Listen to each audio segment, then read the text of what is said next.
สบายดีเมื่อทุกทานที่เข้ามาติดตามรับชมเนาะทักทายสวัสดีบรรยากาศยามแรงๆเช่นเก่าเช่นเคยทุกทานเนาะมื้อนี้วันที่22เดือนมังกร2026นะสำหรับวิดีโอนี้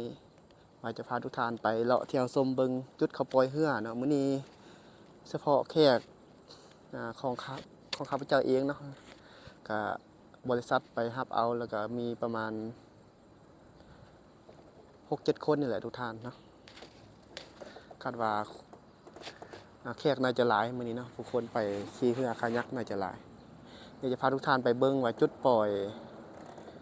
เรือคายักอยู่บนใดเนาะของเมืองวังเวียงมันก็มีหลายจุดทุกท่านแต่ว่าจุดนี้จะเป็นระยะ5 กิโลเมตรเนาะอยู่ที่บ้านภูดินแดงขอบเขตบริเวณนี้ก็จะเอิ้นว่าผ่านบ้านภูดินแดงทุกท่านเดี๋ยวเป็นจังไดเดี๋ยวไปติดตามเบิ่งนํกันเนาะ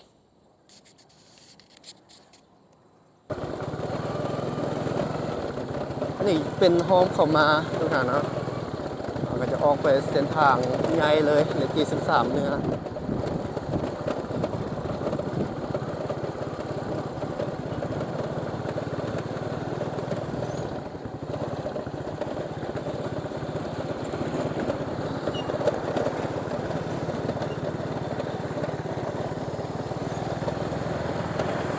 อยู่นี่จะเป็น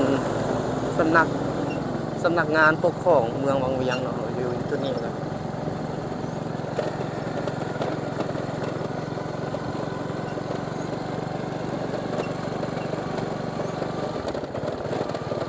อันนี้ก็จะเป็นเส้นทางลักเนาะเลขที่13เนื้อขอบเขตเมืองวังเวียงทุกท่าน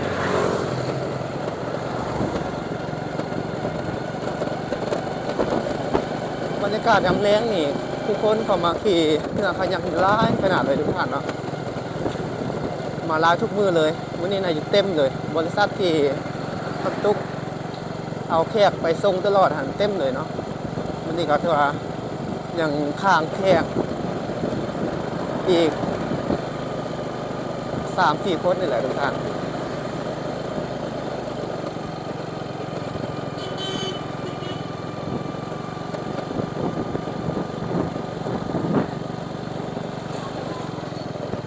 ขี่รถมาขึ้นมาทางนี้ก็ถือว่าบ่เห็นแดดเนาะเพราะมันมีบังผ้าสูงนี่อันนี้ผ้าสูงๆเลย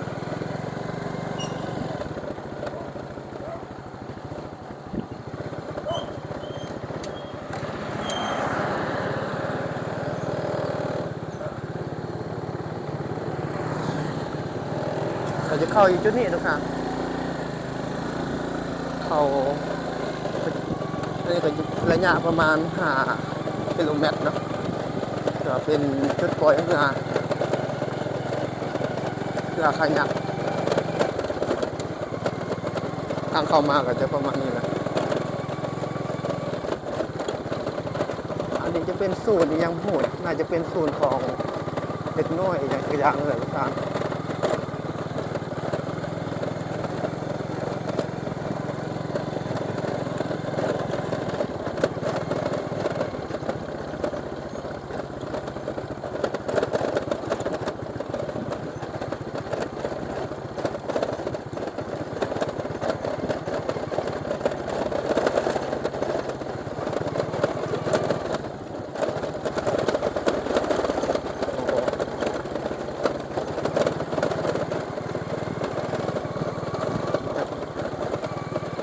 ตอนนี้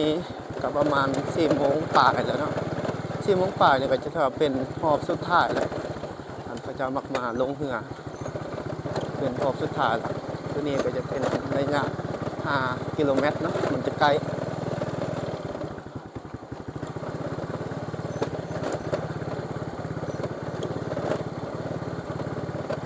ยังมีบ่เนาะ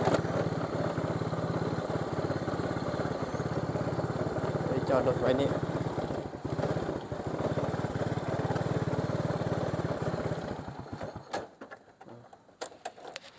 ที่นี่ก็จะเป็นส่วนศิวะภาพบางเวียงเนาะ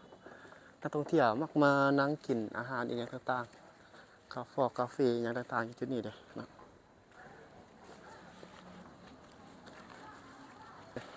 ฝ อ้ตอนนี้น่าจะยังทุกท่านแขกน่าจะกำลังลงขี่เรือคายักกันเนาะส่วนยำแรงเนาะคิวสุดท้ายตอน4 โมงนี่โอ้หลายขนาด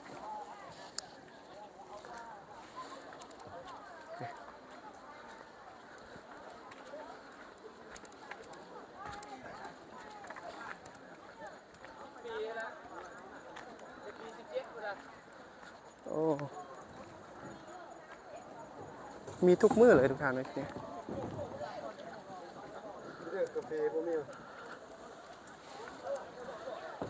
มื้อนี้เต็มเลยเนาะมื้อนี้เนาะขายแรงเลยเด้ทุกท่านเป็นผู้คนที่เขาจะมาขี่เรือคายักกันเนาะเป็นนักท่องเที่ยวเขามาขี่เรือคายักขายแรงโอ้นี่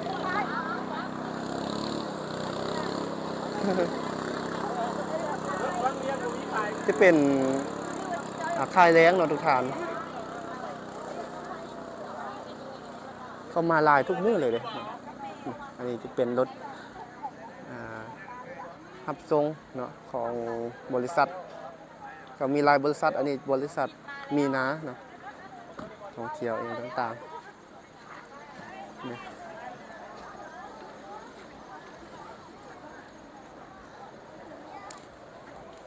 ปล่อยเหืออย่างต่างๆอีกทีนี้อันนี้จะเป็นบริษัทอยากเบิ่งใกล้ๆด้วยทุกท่านอ๋อ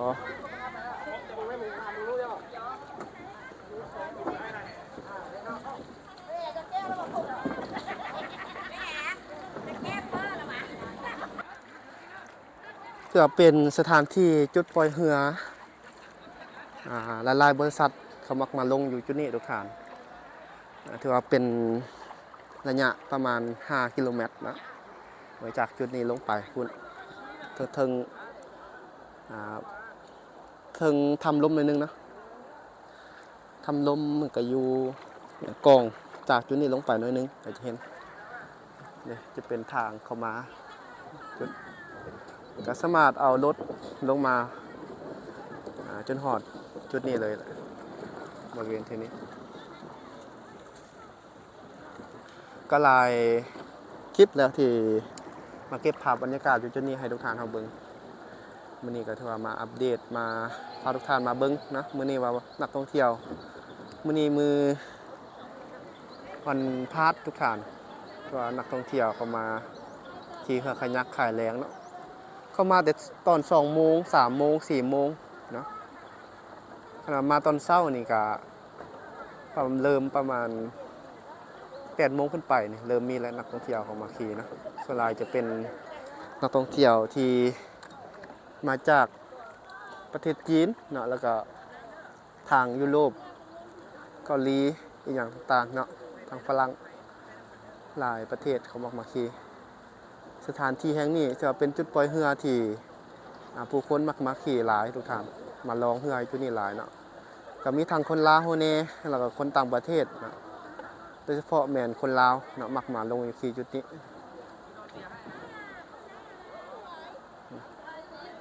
จะเป็นภาพบรรยากาศเก็บ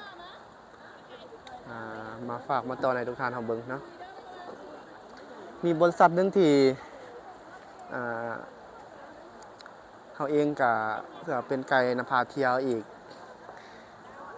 อาชีพหนึงเนาะที่มักเอานักท่องเที่ยวมาส่งให้ตลอดทุกท่าน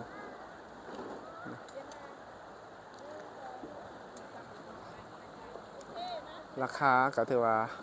คนละ100,000 กีบนะพายเรืออยู่ตลอด